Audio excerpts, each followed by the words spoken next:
தரமே கிடையாது. இத எங்க வயித்தால வாயால தான் போடுது. புள்ள வயித்தால தான் போகுது எங்களுக்கு. இப்படி இருக்கு. நாங்க சம்பளம் கூட்டி கேட்டா எங்களுக்கு சோத்தை கொடுக்காங்க. நாங்க சோத்துக்கு அடிமைன்ட்டு இவங்க நினைச்சிட்டாங்க. துப்புரவு தொழிலாளி எப்ப ஆக்குனதுன்னு தெரியல. இங்க பாருங்க, இந்த சாப்பாடு இப்படி இருக்கு. இங்க பாருங்க, இப்படி இருக்கு சாப்பாடு. சாம்பார் இங்க பாருங்க. முதல் நாள் பொங்கல் போட்டாங்க சார். அப்ப சாப்பிட்டதுல இருந்து வாயால வயித்தாலும் போயிட்டே இருந்துச்சு. ஒரு வாரம் லீவ் போட்டு வீட்டுல கிடந்திருக்கேன். இது அன்னைக்கே நான் சொல்லிட்டேன் சார், சாப்பாடு எதுவுமே சரியில்லை, சாப்பாடு வேண்டாம் அப்படின்னு நான் சொன்னேன்.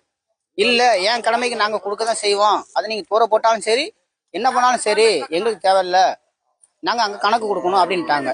ஒண்ணுமே பண்ண முடியல. நாங்க வாங்கி தூர தான் தட்டுறோம்.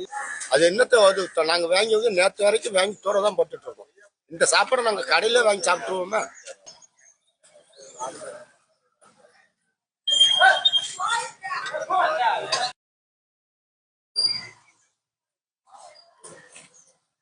மூணு நாளா இந்த சாப்பாடு தான் கொடுக்காங்க. 3 நாளா இதே சாப்பாடு தான். இந்த பொங்கல் இது ஒரு உப்புமா கிடையாது. உப்புமா தண்ணியா இருக்கு. வாடை வருது. இல்ல பச்சடி கிச்சடி அது ஒண்ணும் கிடையாது. தண்ணியா தான். சாப்பாடுக்கு 100 ரூபா தான்.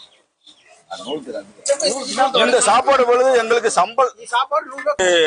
முதலமைச்சர் மு.க. ஸ்டாலின் அவர்கள் எங்களுக்கு காலை துப்புரவு பணியாளருக்கு காலை உணவு கொடுத்தாங்க. காலை உணவுல 1 மாசம் ஆச்சு. நாங்க 1 மாசம் காலை உணவா சாப்பிட்டுட்டு இருக்கோம். ஆனா 1 மாசமா சாப்பிட்டு ஃபுல்லா ஆஸ்பத்திரி தான் செலவு பண்ணிட்டு இருக்கோம்.